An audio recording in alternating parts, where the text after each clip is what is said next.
नमस्कार मंडळी, वर्षा आणि शौनक चॅनलमध्ये तुमचं पुन्हा एकदा स्वागत आहे. तर हे आहे नाशिकचं हॉटेल पंचवटी यात्री, सगळ्यात जुनं आणि प्रसिद्ध हॉटेल. तर या हॉटेलमध्ये आम्ही 2 दिवसांसाठी रूम बुक केली होती, म्हणजे 18 फेब्रुवारी आणि 19 फेब्रुवारी. तर मग चला आता आतून ही मी रूम तुम्हाला दाखवतो. तर 3ऱ्या मजल्यावर आमची ही रूम होती. या रूममध्ये TV आहे, AC आहे. त्याचबरोबर या रूममध्ये 2 जणं आरामात राहू शकतात, +1 ॲडल्ट किंवा लहान मुलगा पण आरामात ॲकोमोडेट होऊ शकतात. इथे एक भला मोठा वॉर्डरोब आहे. आणि आम्हाला जेव्हा ही रूम त्यांनी दिली, रूम पूर्णपणे क्लीन केली होती. कुठेही जळमटं वगैरे आम्हाला अजिबात दिसली नाहीत. आणि तुम्हाला हा व्हिडिओ बघताना कळेलच की रूम हायजीन पॉईंट ऑफ व्ह्यूने खूप चांगली आहे आणि त्यांनी खूप स्वच्छ ठेवलेली आहे.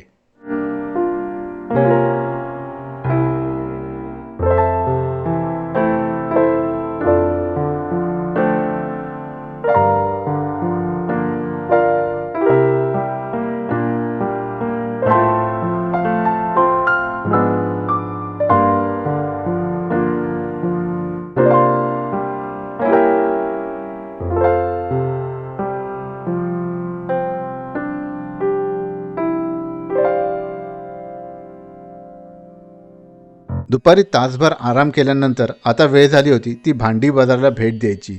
हॉटेल पंचवटी यात्रेपासून हे ठिकाण अवघ्या 10 ते 15 मिनिटाच्या अंतरावर आहे, ते सुद्धा तुम्ही चालत गेलात तर. तर आता आपण आलेलो आहोत भांडी आळी या ठिकाणी, तर भांडी मार्केट. आणि हे नाशिकचं सगळ्यात जुनं मार्केट आहे आणि इथे बऱ्याच प्रकारची दुकानं आहेत, भांड्यांची दुकानं आहेत. आणि तशी चिंचोळीच गल्ली आहे ही, त्यामुळे जरा हे बघा आंबेकर इकडे आम्हाला यायचं आहे.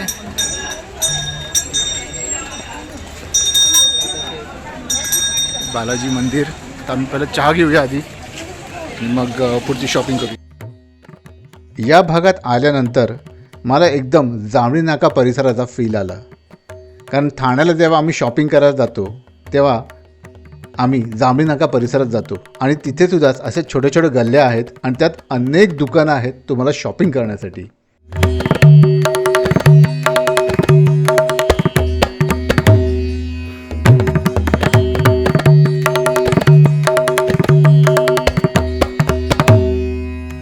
नाशिकमध्ये अनेक मंदिरं प्रसिद्ध आहेत, त्यापैकीच हे एक म्हणजे श्री बालाजी मंदिर. आणि या मंदिराच्याच खालती तुम्हाला अनेक दुकानं मिळतील इकडे शॉपिंग करायला. पण या वेळेला आम्हाला जायचं होतं ते आंबेकर यांच्या दुकानामध्ये.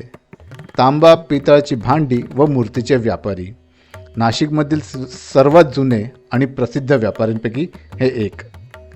तर मग आता यांच्या दुकानात आपण जाऊन बघूया की इथे आपल्याला काय काय बघायला मिळणार आहे.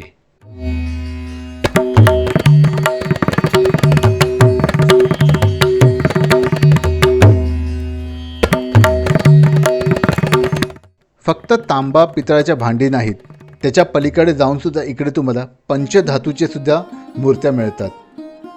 हे बघा, हे जे हत्ती ठेवलेले आहेत त्याच्यावर केलेलं नक्षीकाम, किंवा इकडे ठेवलेल्या आपल्या देवी देवतांच्या मूर्त्या आणि त्यावर केलेलं काम खरंच अप्रतिम आहे.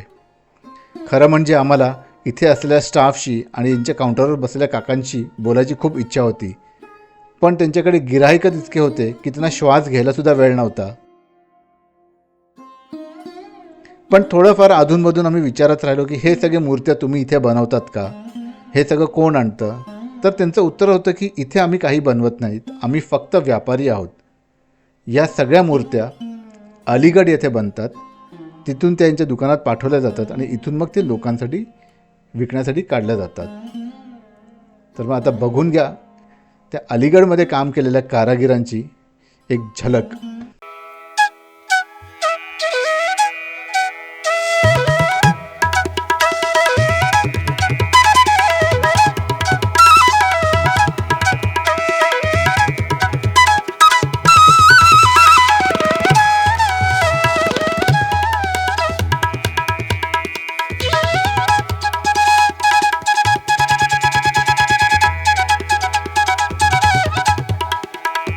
तर हे बघा, हा सगळा आहे गोदावरी नदीचा काठ आणि त्याच्या अवतीभोवती असलेली मंदिरं.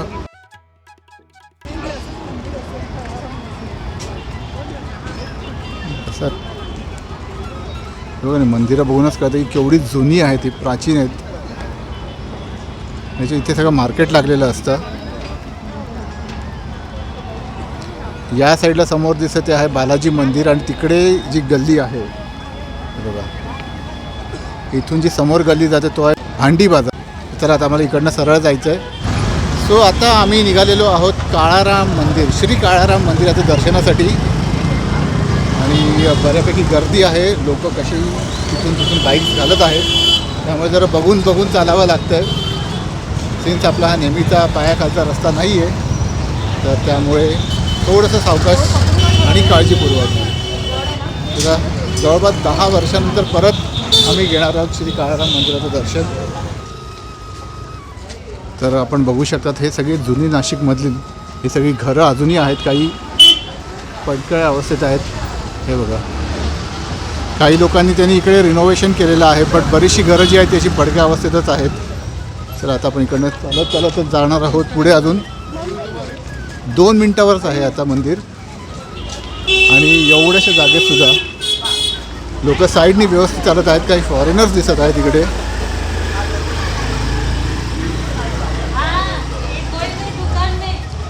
आणि बघा ना, ही इमारत बघा, ही इमारत पण ऑलमोस्ट पडलेली आहे. बघा ना साईडनी सगळं, हे सगळं जुनं बांधकाम जे आहे हे बघा. बापरे, हे किती जुनं बांधकाम असेल, जे आता पूर्णपणे ढासळलेलं आहे. बघा ना, अजून इथे काही जुनी घरं तशीच आहेत. तर आता आपण येऊन पोचलेलो आहोत श्री काळाराम मंदिर येथे. तर राम हे आमचं कुलदैवत आहे. ते बघा, आता आत जाऊया, दर्शन घेऊया आणि मग आता आतनं मंदिर कसं आहे तेही तुम्हाला बघायला मिळेल. आम्ही दक्षिण दरवाजाच्या साईडला आलो आहे आणि तिथून बघा डाव्या हाताला आत जायचं आहे आम्हाला.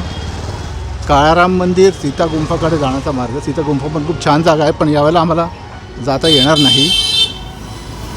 चला आता आपण जरा मंदिराच्या आवारात जाऊया. श्री काळाराम मंदिर आणि त्याचा मुख्य प्रवेशद्वार इकडे आहे. काळाराम मंदिर हे नाशिक येथील पंचवटी या भागात बांधलेले एक सुप्रसिद्ध मंदिर आहे. गोपिकाबाई पेशवे यांच्या आदेशानुसार पेशव्यांचे त्या काळचे सरदार रंगराव ओढेकर यांनी हे मंदिर 1778 ते 1790 या काळात त्यांनी बांधले. मंदिरातील प्रभू श्रीरामांची मूर्ती ही काळ्या दगडाची आहे, म्हणूनच याला काळाराम असे म्हणतात.